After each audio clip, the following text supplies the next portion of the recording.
Good afternoon, and a quick little video here of my two Feuerhand, if I'm saying that correctly, hurricane lanterns. They're both cold blast hurricane lanterns, and in my opinion, they are about the best and highest quality that you can find anywhere out there on the market today, or even in an antique store. The model on the right, the zinc or galvanized 276 Baby Special, is the only model that the company Feuerhand now produces to this day. They don't make any other models that I am aware of. So if you find other models that are in brand new condition, grab it because they're new old stock. In other words, they've never been lit before, but they are certainly antiques.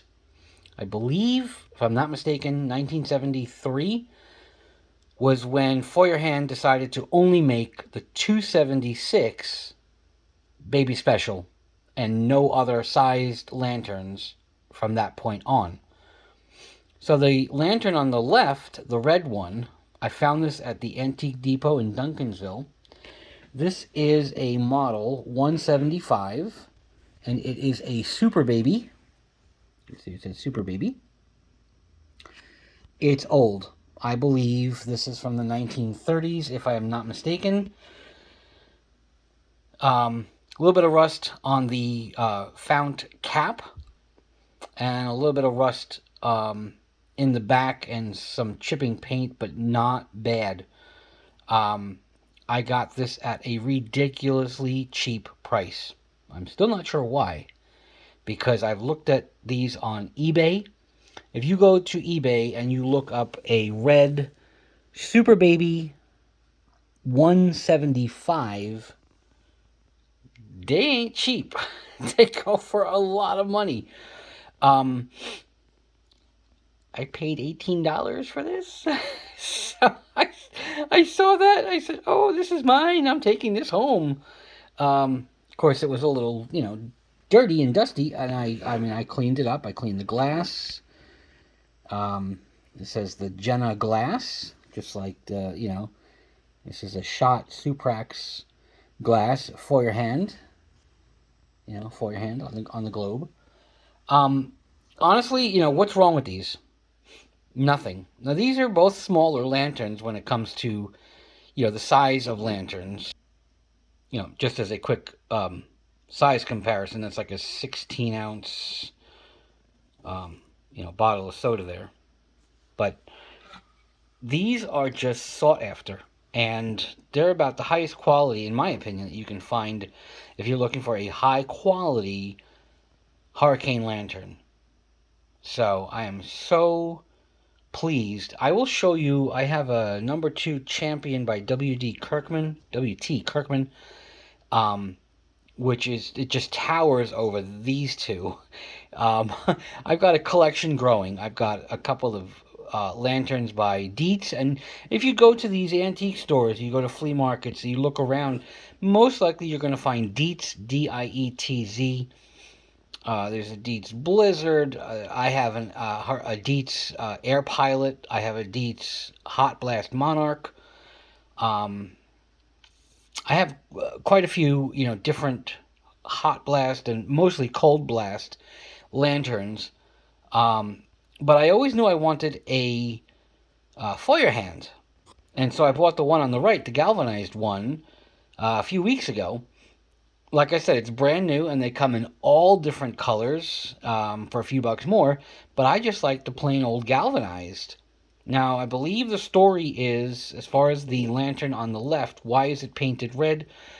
From what I understand, they were only, I guess, galvanized, and due to the shortage of metals and stuff for the war, or economic reasons, I believe it's war related, they chose to paint them to try to avoid rust. So that's why if you find an older one, more than likely it will be painted. And of course, as the one on the right, It does come in, painted colors, but we don't have a shortage of zinc or, galvanized metals and stuff like that. So, from what I understand, this is authentic as far as the color. There's some, chipped paint in the back. I'm not even really worried about it, and I don't know as far as restoring. If I'd want to chip off the rest of the paint or sandblast it or whatever. It's just a little piece of history. But you see there the fire hand. The fire in the hand. That's the logo. I just love these two. I mean, I think my all-time favorite shape is the Air Pilot by Dietz. It's huge with a monstrous size fount, which is the fuel tank below.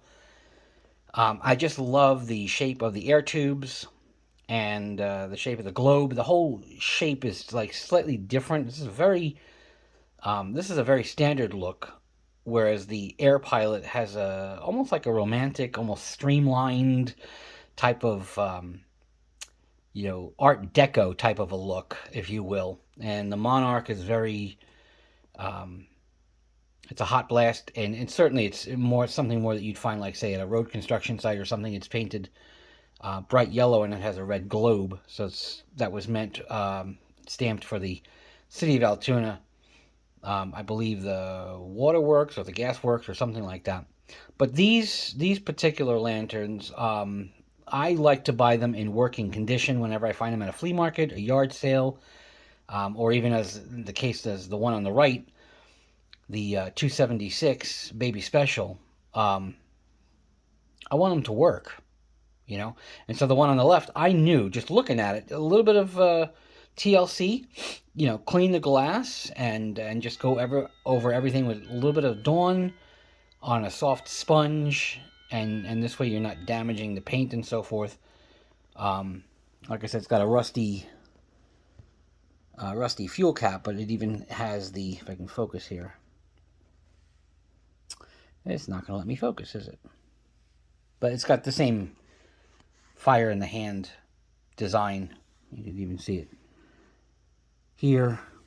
It's a little harder to see it there with the rust. But anyway, so it is February 21st of 2022. And I'm so pleased to have these two Feuerhand Hurricane Cold Blast lanterns in my collection. And the only thing that would be even cooler is if I got a Feuerhand Atom, the ATOM, Atom, which is a Model 75. That's like tiny. Okay, they are not cheap. So it's one of those things you keep an eye out if you go to a flea market or a yard sale or something. I mean, you never know what you'll find. And these things are going for like $150 to $200. Why was this thing $18? My guess is they didn't understand the value of it, or they just wanted to get rid of it. But I've seen the condition of some of these on eBay going for $150 to $200 in way worse shape. Bent metals, crushed pieces, missing, the burner, missing, the whole fuel cap system, the burner system. And they're going for, $150 to $200. So score one for me on this awesome find, and total must-have if you're into these oil burning or kerosene burning. I've got lamp oil in both of these. Clean burning lamp oil, and just an absolute gem, in my opinion, to have in my collection of growing lanterns, whether they be cold blast, hot blast, flat wick, dead flame, or even some railroad lanterns. I just found one a few weeks ago, and I enjoy them. I like the fact that they work. They actually produce some nice light. I have these cranked way down, FYI, so it doesn't blind the camera. But the design, cold blast design, with this, it's got a rising burner, and it's designed to funnel or aim cool air at the flame, which is why it's a cold blast. I'll go over this real quick. So at the top here, you got the flame, okay, and heat comes up through the top. It goes all the way up, and the exhaust comes out these vent holes at the top of the chimney, okay. Under here, because of the motion of heat rising, okay, it creates somewhat of a vacuum. So it draws air. If it's going up, where's it drawing air from? Believe it or not, it's drawing air from these tubes. So air is coming down and being sucked into here, into that cone, okay? And it enters here from the outside, cooler air, cold blast, goes into this little scoop, into these arms. These arms are not just for decoration. They're not handles. The air actually gets sucked in here, goes up and splits left and right and goes down and gets sucked and drawn into a chamber above the fuel tank. So the fuel tank starts around here, but this area is drawing air in and aiming it up and shooting it directly at the flame. You'll see it's kind of open there. And that's why these things are so effective. Rather than just what they call a flat wick or a dead flame, it's using these air tubes. Okay, these air tubes are not, like I said, not just decoration. They're actually used. So the exhaust goes up and out the chimney, out of these holes, right, out of this hole here, out of the side, but it's drawing air in, up, and around, and you've got this, it's very ingenious how these things operate. Hot blast lanterns are similar, but also slightly different. Obviously, they're reusing hot gases as opposed to fresh air, and that's why this is going to be your best design as far as flame and fuel efficiency. So just really neat. I can go into more of that in another video, but for now, the 175 has a new home alongside the 276, and I love them. So thanks for watching, and God bless you all. Have a great day. In February of 2022, it is President's Day today, so I was off from work, and I'm just chilling around the house, and very happy. So take care, God bless, and I'll talk to you soon. Bye-bye.